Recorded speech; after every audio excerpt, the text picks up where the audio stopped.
Millionaire froze when he saw a worker who looked exactly like his lost daughter. The morning sun glinted off the steel skeleton of the new Viridian Tower, casting long shadows over the bustling construction site.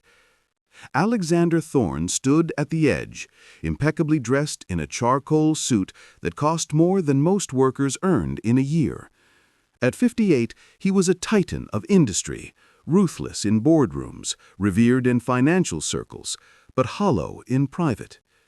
10 years had passed since the car accident that claimed his wife and only child, 7-year-old Lily. He'd buried them both on a rain-soaked afternoon, and with them, a part of his soul. He rarely visited construction sites anymore. Delegating was his specialty, but today, something inexplicable pulled him here. Maybe it was the anniversary. Maybe it was just grief masquerading as routine. Then he saw her.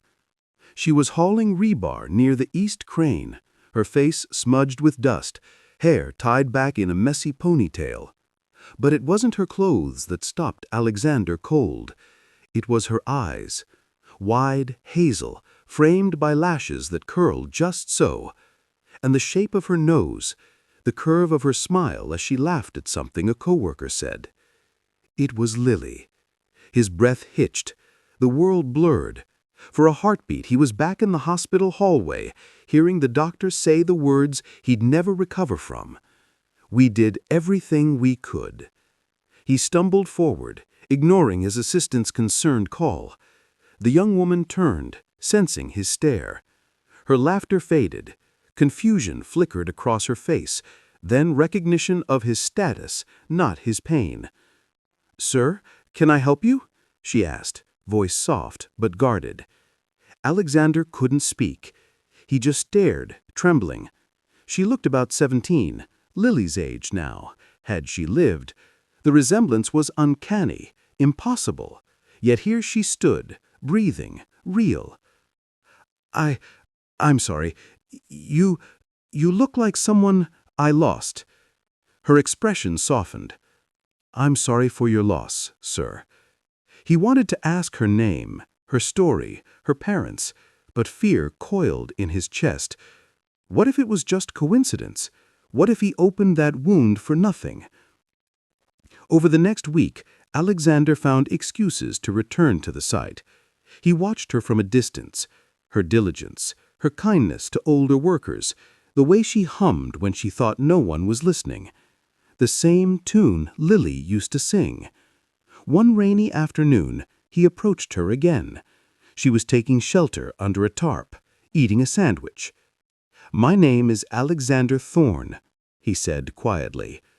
She blinked. "The Alexander Thorne? Owner of Thorne Industries?" He nodded. "What's your name?" "Maya," she said cautiously. "Maya Ellis." Ellis, not Thorne. His heart sank, until she added, "But my birth certificate says something else. My mom never liked to talk about it." Alexander's pulse roared in his ears. "Your mother, what's her name?" "Claire," Maya said. "She passed last winter." A name he didn't recognize. But then Maya reached into her pocket and pulled out a locket, tarnished silver, heart-shaped.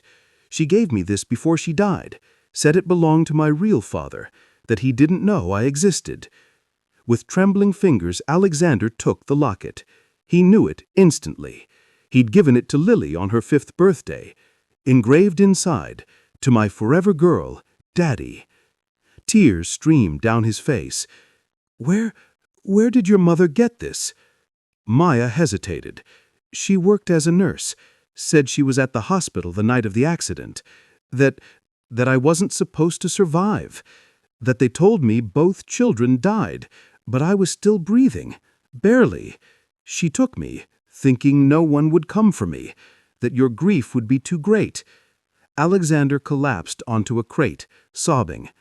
All these years, his daughter had been alive, living in poverty, working construction, while he drowned in guilt and board meetings. "I'm so sorry," Maya whispered. "I didn't know. I just needed a job." "No, Alexander said, and standing, and pulling her into a fierce embrace. I'm the one who's sorry, for not looking harder, for giving up. DNA tests confirmed it within 48 hours. Maya Thorne, alive, resilient, and carrying her mother's kindness along with his stubbornness. The media frenzy was instant. Billionaire reunites with dead daughter, but Alexander shielded Maya from it all. He moved her into his penthouse, not as a charity case, but as his daughter. He listened as she told stories of her life with Claire, the woman who saved her, but lived in fear of being discovered. One evening, as they sat on the balcony overlooking the city, Maya asked, "Do you hate her, Claire?" Alexander was silent for a long moment. "No," he said finally. "She gave you life when I thought all was lost. That's not theft. That's grace." In the months that followed, Alexander changed. He sold half his company, donated millions to children's hospitals, and started a foundation in Lily, now Maya's, name. He learned to bake her favorite cookies, burnt the first dozen batches. He attended her night classes. She was studying civil engineering, inspired by the very sites she once labored on. And every night, before bed, he'd kiss her forehead and whisper, "Good night, my forever girl." Fate had played a cruel trick, but also offered a second chance. In the eyes of a construction worker, a broken man found his daughter again. And in the arms of a father she never knew she had, a young woman found her home. Sometimes miracles don't arrive with fanfare. Sometimes they wear steel-toed boots and carry rebar and look exactly like the love you thought you'd lost forever. If you believe in kindness and second chances, please like, share, and subscribe to ACA Storytales for more emotional stories. Your support helps us spread hope to millions. Thanks for watching.